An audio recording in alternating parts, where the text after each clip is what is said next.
Hi. Hi guys, how are we? Welcome back. Welcome back. When I started this new year, I said, because sometimes I can be a bit sloppy with YouTube, I said every single week I am going to post a video for the entire month of January. And I did that. And I'm really, really proud of that. I started this new year with quite a few things on my tick list, should I say. And I've smashed every single one of them. Obviously, we're in February now, so I need to make sure I stick with it. One of the things that I have been doing, I'll just quickly share with you. Still got the price tag on, £1.50, cheapskate. I decided that I was going to write everything down that I have to do for the next day, right? So tonight, when I get home, I will open my book and I'll go through the list of what I had to do today, tick off the things that I did do. Nothing should go into tomorrow's list. Yeah, so tomorrow, I will make a list for tomorrow later. Nothing from today should go in tomorrow's list. Everything that I said I was going to do today needs to be done today. And honestly, it's really, really helped me. Before, I would have just a list in my head and I'd be like, yeah, well, I can do that tomorrow. Maybe not. No. I left them sloppy ways in 2024. And honestly, genuinely, I have seen a difference. My day-to-day routine, even my input into the tasks that I need to do, it's a lot better. Like, I perform a lot better in them. Not even just with the YouTubes, with TikTok, whatever. I perform a lot better in them areas. Right, guys, so I was going to talk to you about something else today, but as soon as I got in the seat and pressed record, I was like, no, that doesn't feel right. So I had two ideas of what to talk to you about. One of them, push it to the side. Just didn't feel right. Now, I just want to touch on that quickly. I live my life like that, and a lot of my life has happened that way. I will go based off of feelings. If something does not feel right, I will not do it. And if it feels right, I tell myself this is what I should be doing because it feels right. And I feel like Allah subhanahu wa ta'ala made it easy for me and made it feel right because that's what I'm supposed to be doing. And I take that into consideration when dealing with a lot of life situations as I've got older. I'm like, if it doesn't feel right, leave it. But also, if it was meant to be, wouldn't Allah subhanahu wa ta'ala make it easy for me? This is just my thinking. I'm not saying that this is any Islamic thing or this is how you need to think. This is just how I think.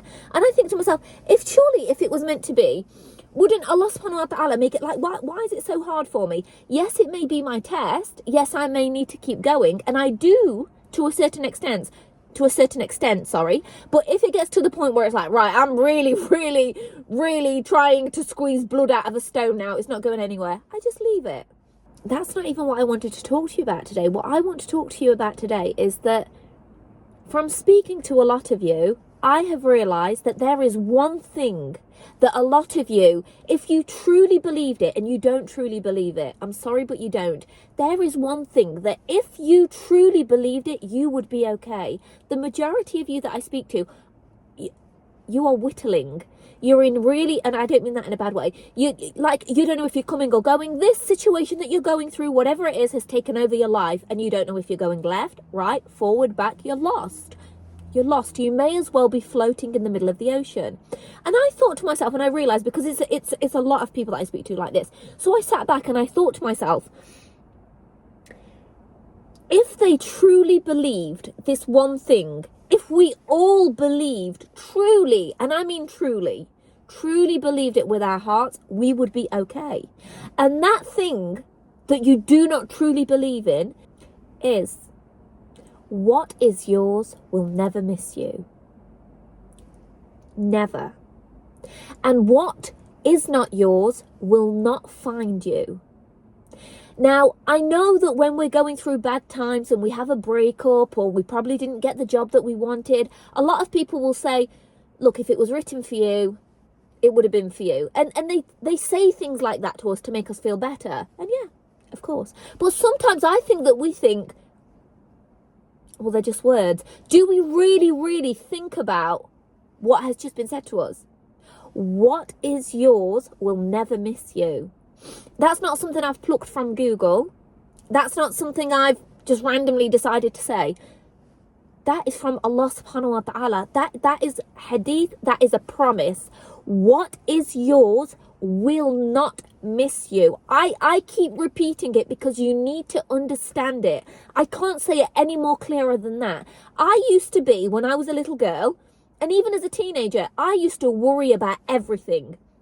Who I was going to get married to, what would happen on my wedding day because I'm mixed race and half of my family are not Muslim and half of them are, and what kind of ceremony are we going to do, and how's it going to be, like, little silly things like that. I would worry about where I'm going to live. Oh, but what if I leave my hometown? How will I see my mom? Like, I'm only about 10, 11 years old when I'm worrying about these things. And as I got older, to a teenager, I'm still worrying. Oh my God, what am I going to do at university? Oh my God, am I going to even be able to pass? Oh my God, I would worry and whittle about every last thing. I was the queen of worrying as a child and as a teenager.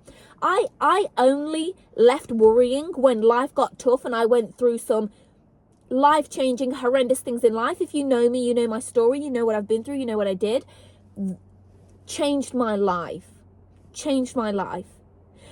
When you don't have control over certain things, and when you are just at the mercy of Allah subhanahu wa ta'ala, it is amazing how suddenly your brain, how suddenly you will understand, I don't control anything. We think we control things. Today, in my daily life, I will get in my car, I will drive, I will do that. And then I will think that I have control over the fact that I drive a car. I will go to the local supermarket. I will buy the ingredients that I need to buy to make my dinner later on. I have physically gone out there and done that. I will think that I control that situation because I have physically gone and done it. You don't control that. Allah subhanahu wa ta'ala controlled that, and Allah subhanahu wa ta'ala gave you that rizq. So from day to day, no fault of our own, day to day, we do these things for ourselves and we forget, actually, you're not doing anything. You're doing the physicality, but you're not pulling the strings behind. You're not making it happen. That's Allah subhanahu wa ta'ala that's making that happen. And we forget that. So it is only in situations where you have no control. You can't do, you can't. Like, I don't know where I'm going. I'm on my knees. I'm at Allah subhanahu wa ta'ala's mercy. I don't know what I'm doing. It is only in situations like that that you realize and fully learn to let go. Believe me, I've been there, I've done it. Now, because we get caught up in the web of life, doing things for ourselves, and we attribute the things that we do for ourselves to ourselves, we forget that things only happen by the will of Allah subhanahu wa ta'ala. So for example, when we have a breakup and we get so heartbroken over it, and it's like, no, I need to get them back, I can't get them back, and it's almost like it's being forced, that you can't force anybody to be with you. It's almost like you're desperate to try and force the situation. It didn't happen, and it wasn't meant to be, because you never called the shots the whole time. It's Allah subhanahu wa ta'ala that controls them. And if it was meant to be, it would have been. Yes, sometimes in life you have to fight for things. Yes, sometimes in life things are harder to get than other things. Yes, sometimes in life I may have to try harder than my friend, than the person next to me has to try. They may get married straight away. They may have met the love of their life at school and married them and now have 4 or 5 children. That's their life. That was how it was written for them. It was written differently for you. But rest assured and truly, truly believe, sisters and brothers, you have to. I want you to keep saying it to yourself. You know, it's big on social media about affirmations and putting it out there in the universe. We don't deal with the universe as Muslims, but putting it out there and saying it, that can have an Islamic concept to it as well, because what you say, the angels say Ameen to. So with regards to affirmations, there's nothing wrong with saying a sentence over and over again. I want you to truly think about, just really think about that, because it amazes me when I think about it. What is mine will never miss me. Even if I'm not looking for it, it will find me. Even in places where I may have never been before, that thing may be waiting for me there. It may happen in a way that I could never have fathomed. because what is mine will never miss me. And the reason it will never miss me is because it was never in my control in the first place. It's in the control of God, Allah. If you're not a Muslim, it's okay, God. It was never in my control at all. It will find you. Really, really think about that and truly believe it. Think of it as a promise from Allah. Don't think of it as something that your friend says to make you feel better when you're going through something bad. Don't think of it like that. Think of it as a promise from your Lord. And your Lord's promise is ever true. Allah subhanahu wa ta'ala doesn't tell lies. His promise is true. What is yours will never miss you. Think about it, deep it. Believe it with all of your heart and say it every day if you have to. Sometimes I say Islamic things every single day as affirmations. Like, so for example, I think we all know that Tarina wants to get married. If you watch me on TikTok, if you watch me on here, I do say it a lot. I say it a lot, subhanAllah. I do. So sometimes, like, I know that I will get married. I never think, oh, I'm not going to get married. No, never. But sometimes I can get a bit impatient with it.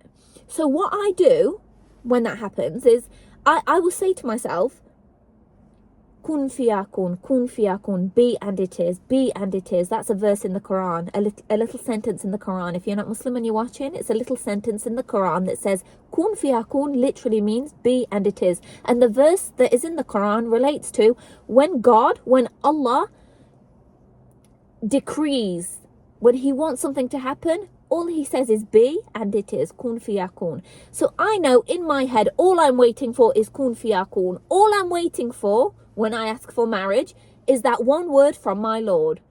When Allah has written for it to happen, be and it is. So when I get impatient with my dua sometimes and I'm like, oh my God, I've been asking for all these years. I never say that because you're not supposed to. I have written a dua ebook. I'm just going to mention it now. You can get it. I'll link it there. Brilliant. Tells you about duas. Anyway, whatever. It's not about that. But I did write a dua ebook and the links in the little description. So I never say I've been asking and I don't have it because, like I said, you're not supposed to say that. But I remind myself that I am human and I am going to get impatient because man was created impatient. Son of Adam was created impatient. So that's what I do. I say kun fiyakun, be and it is, be and it is, be and it is. And it's like that can be my daily affirmations when I am losing patience with my dua.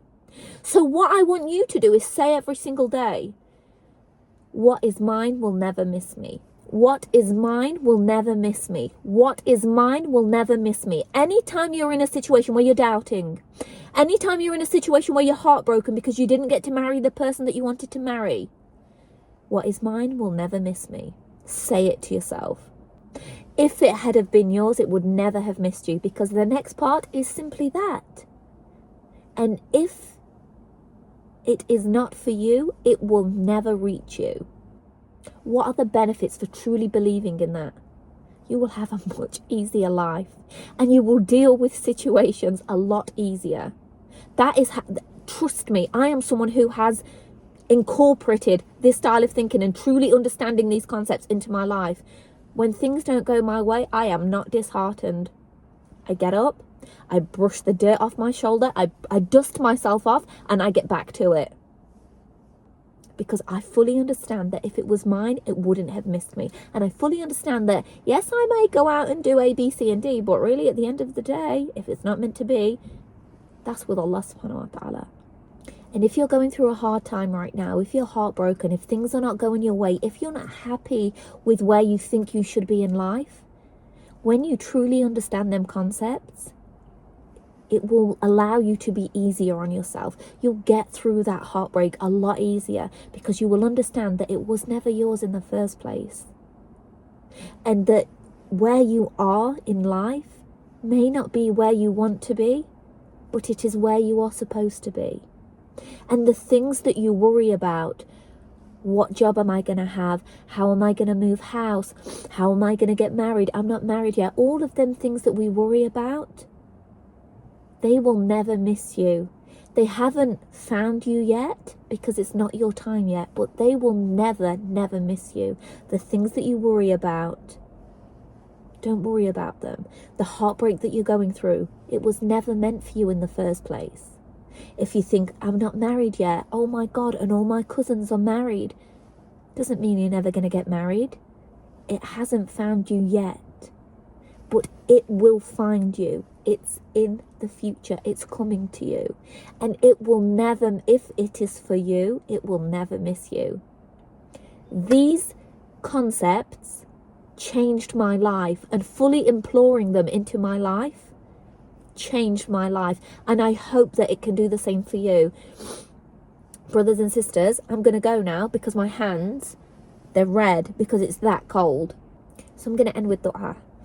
Oh Allah subhanahu wa ta'ala, may you allow us to fully trust you with all of our affairs at every time, at every instance.